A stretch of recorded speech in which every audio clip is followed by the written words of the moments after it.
Welcome back to the Arise interview, where we speak to the newsmakers as well as ordinary people doing extraordinary things around the world and featuring the voices at the heart of the stories. I'm Charles Aniagolu. Now to some big news here in Nigeria. The country's main opposition party, the People's Democratic Party or PDP, has suspended its National Working Committee indefinitely. It follows a court order against the national chairman of the PDP, Uche Secondus, restraining him from acting as chairman of the party in any capacity. It's the latest twist in a simmering crisis that's threatening to tear the PDP apart as various factions fight for control ahead of a series of upcoming governorship elections and the presidential ballot due to take place in less than 18 months from now. Well, for the latest on this, let's cross live to Arise Director of News and Political Editor, Sumner Sambo. Good to talk with you, Sumner. You've been following the story. Tell us how it has all come to this and what's the latest. Thank you, Charles, and hello to our viewers. The latest information we have right now is that Nigeria's major opposition party, the People's Democratic Party, has broken into two factions, and one of the factions is led by Yemi Akinwumi, who is the Deputy National Chairman South, and then the other faction is led by Suleiman Nazif, a non-serving senator, who is the Deputy National Chairman North, who's claiming that seat right now. And Elder Yemi Akinwumi had actually been suffering from a protracted illness for quite some time now, so he hasn't been available to take charge of his office for the past 10 months. And as a result of that, when this crisis broke out last night, that a court in Port Harcourt had issued a court order asking the incumbent national chairman, Uche Secondus, to step aside pending the decision of the court on a suit filed against it. And the court actually asked that Secondus should stop parading himself as the national chairman of the party. Based on that, there was a scheduled National Working Committee meeting that was meant to have been held this morning, and when members gathered, eventually Elder Akinwumi was not available, and as a result of that, the Deputy National Chairman North, Suleiman Nazif, had to actually take charge. But the Secondus group actually brought out a statement saying that Akinwumi, who's the Deputy National Chairman South, that should have actually taken over, is ill, and that he appended his signature to the statement on his hospital bed. And the other 9 members of the National Working Committee are saying that this cannot hold, and as a result of that, they are backing Suleiman Nazif to take charge of the party. So the party is broken into two factions now. Right, so briefly, Sumner, how much of a spanner has this thrown into the works of the PDP? It's a very big challenge, considering that the Board of Trustees and the National Executive Committee meeting of the PDP, these two strong organs, had intervened just about 2 weeks ago to give Uche Secondus, the national chairman then, a long life, to actually see that, you know, there's a soft landing for him to step down in October, prior to the convention, which was earlier scheduled for December. But after this agreement and conciliatory approach, and Uche Secondus agreeing to step down in October rather than in December during the national convention, the elders of the party said that they were actually surprised that Secondus is now saying that no, he's not going to agree to that October for the national convention, that he would have to wait till December when his term officially expires. And people are saying that this may affect the next presidential election. It may affect the choosing of the presidential candidate of the party, actually, considering that the PDP is the largest opposition party, and that this is a bad precedent, considering what is also happening in the ruling All Progressives Congress, where they are having some challenges. So as it stands right now, the health status of Nigeria's two largest political parties is actually in doubt. Both the APC and PDP are having a protracted crisis, and it's an opportunity, some observers have said, for a third force to emerge, but that is it's left to be seen if indeed the other political parties could coalesce together to use this opportunity and take an advantage on the two big parties. Well, to say the least, Sumner, these are going to be interesting times in Nigerian politics going forward. Sumner Sambo is Arise Director of News and also political editor, and he was talking to me about the latest developments around the People's Democratic Party, which is the main opposition party here in Nigeria. Now, the former leader of the Nigerian Senate, Victor Ndoma-Egba, has told political leaders, stakeholders and communities in the Niger Delta region of Nigeria that there is no point moaning about the recently enacted Petroleum Industry Act, or PIA.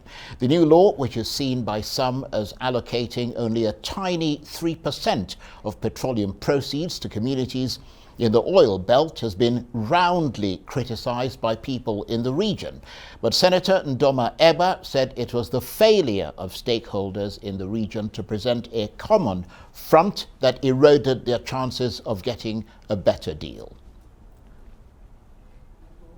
The former leader of the Senate, Victor Ndoma-Egba, who's also the former chairman of the Niger Delta Development Commission, is here with me in the studio. Thank you very much indeed for coming in. Thank you, Charles. Who do you blame for what's been described as the rather paltry sum allocated to oil-producing communities in that Petroleum Industry Act? The National Assembly, the stakeholders, politicians, or both? It's a total failure of politics, a total failure of consultation. To the best of my knowledge, the Petroleum Industry Bill, which is now the Petroleum Industry Act, was an executive bill, which means that it was taken first to the Federal Executive Council, where, of course, you have quite an array of people from the South, before it was sent to the National Assembly. Remember that the Senate had its version and the House of Representatives had its version. In the Senate version, there was a provision for 3% for the host communities. And for the House of Reps version, you had 5%. And curiously, at the harmonization, the lower figure was taken. Now, the legislative process is inherently political, very, very political. There's a lot of horse trading, there's a lot of negotiation. And being a very strategic bill for the Niger Delta region, it's not the first bill of that level of significance for us in the region. You had the NDDC bill, which also became an act. In fact, for the records, the NDDC Act remains the only act, to the best of my knowledge, that was passed without the president's assent. Yes, I seem to remember that the National Assembly basically overrode the president. The National Assembly overrode the president. And that was possible because of the very strategic engagement of stakeholders from the Niger Delta region, using their governors, Victor Atta, Peter Dili, James Ibori, Lucky Benedion, Donald Duke, and the rest of them, working from the background and using their National Assembly members as foot soldiers. And they were able to engage stakeholders from other parts of the country, especially the north. In fact, the move to override the president, then President Obasanjo, was actually driven by senators from the north. You know, that is what you see when there is strategic engagement. Yeah, but it's a slightly different era, though, a different period, because at that time you had growing militancy in the Niger Delta. You had a lot of the oil, Nigeria's oil business, oil concerns in the Niger Delta being hamstrung, production being reduced, a lot of the people being kidnapped, foreign workers under threat. I mean, it was a different psychological pressure that was being put on politicians at that time. You see, I think what has changed is not what you have painted. Rather, what has changed is the nature of our politics. Our politics has now become more person-centered than group-centered. We do not have iconic figures in the region like Chief Tony Aneni anymore. Ike Clark, of course, age is no longer on his side. So we haven't had successors to iconic figures, people who could just rally all the forces in the zone. Well, that's where you come in. I mean, you were the former chairman of the Niger Delta Development Commission. I mean, it could be argued that you actually have a greater stake in seeing things develop for that region, given the offices that you've held. Well, and you've been a Senate leader, you were senator for many years. I mean, you're a respected senior advocate of Nigeria. Charles, we haven't, you see, the times have changed a bit. If you recall, the era we are talking about, the entire South-South was PDP. That is true. Today, the story is not the same. The story is not the same. You yourself have, of course, skipped over to the APC, haven't you? No, I was ejected from the PDP. Okay, well, that's a slightly different, yes, I was different story, but please go on. Okay, so I think it's what has happened, especially when we were at the point of harmonization. You would have seen some movement of the stakeholders, but I didn't see that. Well, Seriake Dixon was here, sitting where you were sitting, and he talked quite a lot about the amount of work he's a senator, he's a serving senator, about the amount of work they put in to try and get this thing changed, and somehow they just couldn't muster the numbers. That is because National Assembly members were engaging fellow National Assembly members without the external support. So the strategy was wrong. The strategy was wrong. Right. So given the dissatisfaction with the allocation to the oil communities, what do you think should happen next? Is it pretty much game over now? It is not game over. We have never, not even in the most developed and the most ancient democracies, we've never had a perfect legislation. And that is why everywhere there are provisions allowed for amendments of the law. So we still have that window to amend the acts. It's still open. And I want to believe that having learnt our lessons, even though we ought to have learnt our lessons long before now, because from the experience of with the NDDC Act, with our experience from the abrogation of the onshore-offshore dichotomy in revenue allocation, which was another contentious bill that became an act, we ought to have developed a template for engaging in the legislative process. But I think somehow we haven't benefited much from the experience that we got from those two instances.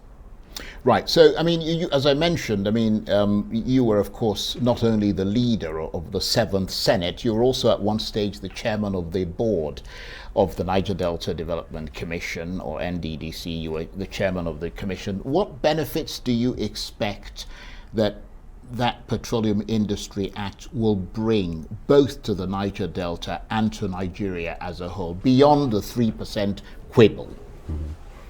Well, I can only wish that it brings some benefit. It's a wish. Because for the... But you can also have expectations, obviously. Well, my experience, my stay in the NDDC was fairly short, but long enough for me to appreciate what the issues were.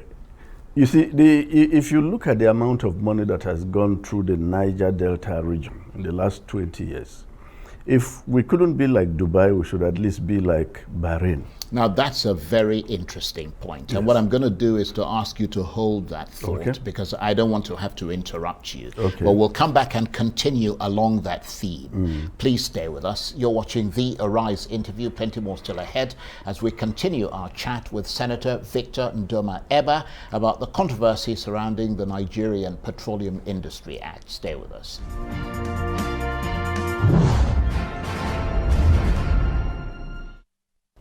Welcome back to the Arise interview. I'm Charles Aniagolu. Now, my guest today, Senator Victor Ndoma-Egba, is a politician from Cross River State in the Niger Delta. He was the leader of the Nigerian Senate, has been the chairman of the Niger Delta Development Commission, NDDC, and was a 3-term senator. He's also a senior advocate of Nigeria, has been chairman of the Nigerian Bar Association in Calabar and president of the Calabar Chamber of Commerce, as well as a former commissioner for works and transport in Cross River State. He has a thriving legal practice and is a respected lawyer in his own right. And Senator Victor Ndoma-Egba is still with me in the studio. Thank you very much indeed for staying with us. Now, you were, as I mentioned, chairman of the board of the Niger Delta Development Commission. How do you think it's performed over the years? I mean, are you satisfied with what it's delivered to the people of the Niger Delta? If not, how can it be made to live up to expectations? And I'm going along the theme that you started before we went on a break, which was basically talking about the way the monies that have been allocated to the Niger Delta have been applied. Well, if the mandate of the Niger Delta Development Commission, as espoused in the law setting it up, is quite extensive, quite a number of them listed. But I like to summarize the mandate as the creation of a developed, integrated economy for the Niger Delta region. Have we achieved a developed economy in the Niger Delta region? The answer is obviously no. Have we achieved an integrated economy for the Niger Delta region? The answer is obviously no. I started my... And you blame yourself as well in that. Of course, we must. Right. We are complicit. We are the main culprits. Because there's a point I'll make as we go on in this interview here, hopefully. I started my practice in an old town, small old town called Ugoja, before I moved on to Calabar. Ugoja to Calabar then was 2 hours. And today's Akwa Ibom state was still part of Cross River. So I practiced across the old Cross River. If I had a matter in Uyo, I knew that Uyo was 45 minutes from Calabar. So you left 45 minutes early. Eket was 50 minutes. Port Harcourt, if you missed your flight in Calabar, there was no airport in Uyo then. If you missed your flight in Calabar, you rushed to Port Harcourt. If you missed your flight in Port Harcourt, you rushed to Calabar. It was 2 hours. Today, there is nowhere in the Niger Delta region that you can do in 2 hours, point to point. That's very disappointing. You know. So, what infrastructure do we have that has integrated the region? We don't have an aviation hub. We don't have a power pool. We don't have any road that links the NDDC states. You know, so we are still very, very far off. And it was part of that economic hub, wasn't it, that you guys tried to do in Cross River State with Tinapa and the stuff that Donald Duke and so on tried to do to kind of bring the world to Calabar and develop that region. But of course, that also fell by the wayside. It did. Failure of policy, lack of consistency. You know, everybody comes, he wants to do his own thing, you know, and you have limited time. And then, you know, one of the reasons why Donald moved away from dependence on oil was, one, we are not exactly an oil producing state. And then secondly, our comparative advantage is in agriculture and in our traditional hospitality. The average Cross Riverian feels proud hosting Charles to his local cuisine and all of that. You know, and he tried to expand on that. And then to make dependence on oil virtually zero. And I must make this point. Oil is a finite resource. Absolutely. It will either finish or it will become less and less important. Well, it's certainly under threat right now. Okay.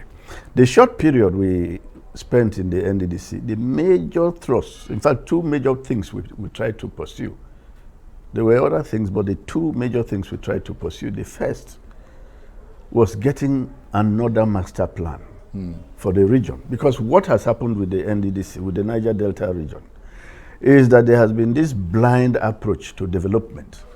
A master plan was launched in 2007 with a lot of fanfare by the then President Obasanjo. It was a detailed plan, it was a stakeholder-generated plan. All stakeholders made their inputs into the plan. But the master plan was abandoned almost immediately. So today, there are attempts to develop the Niger Delta, to develop, in quotes, the Niger Delta without a plan. Charles, you cannot build ad hoc. You can't build your village house without having a survey plan Absolutely. and having a building plan. Absolutely. It's not possible, not to talk of an entire region.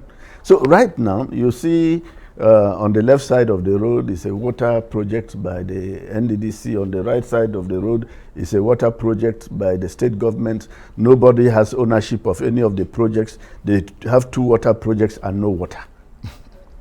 It sounds astonishingly bad.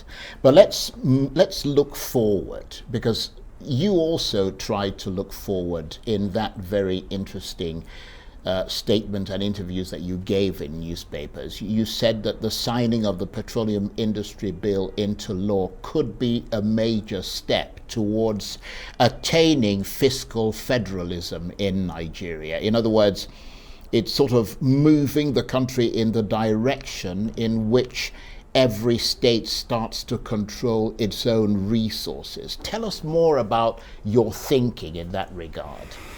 Well, two things have happened of late. The first is the Petroleum Industry Act, and the second is the judgment of the Federal High Court in Rivers State as to who is entitled to collect value-added tax. Is it the state government or the federal government?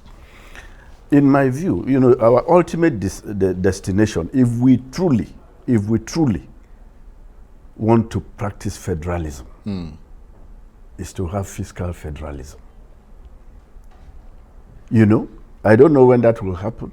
Could be an ideal that will not be realized in our lifetimes. It could happen after we're gone. It could happen when we are here, because a day in politics is a very long time. Anything could change. Absolutely. You know, but I see the Petroleum Industry Act and the judgment in Rivers State as incremental steps towards that ideal destination that we are heading to.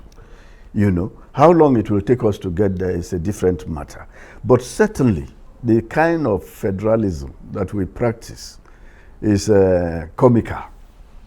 You know, let me just reduce it to the comedy that it is.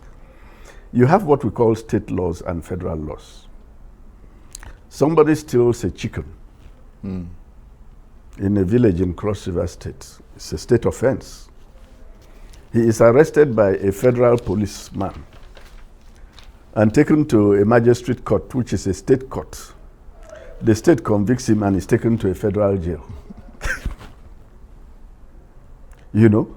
So I think that these are starting points for that march towards the ultimate. Right. Okay, let me try and get to this before we have to go, because I'd appreciate your analysis of that Petroleum Industry Act. I mean, there's a lot of talk of how the deep shore areas will attract more investment because the royalties they'll pay will be less. There'll also be less taxes.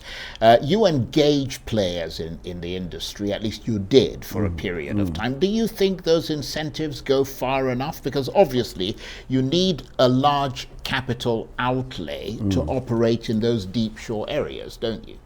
Investors usually will want to see some predictability so that they can make their projections. And I think one of the advantages of the Petroleum Industry Act is that you have a one-stop shop for the legislations that regulate the hydrocarbon sector, the petroleum. So to that extent, that's a positive. It's a positive and development. It's good for investors. Of course it is. Okay. Yes. Senator Victor Ndoma-Egba, I want to thank you very much Thank indeed. you, Thank you. Thank you. That's it for this edition of the Arise interview. Join us again tomorrow. From me and the entire team here in Abuja and around the world, bye-bye and thank you for watching.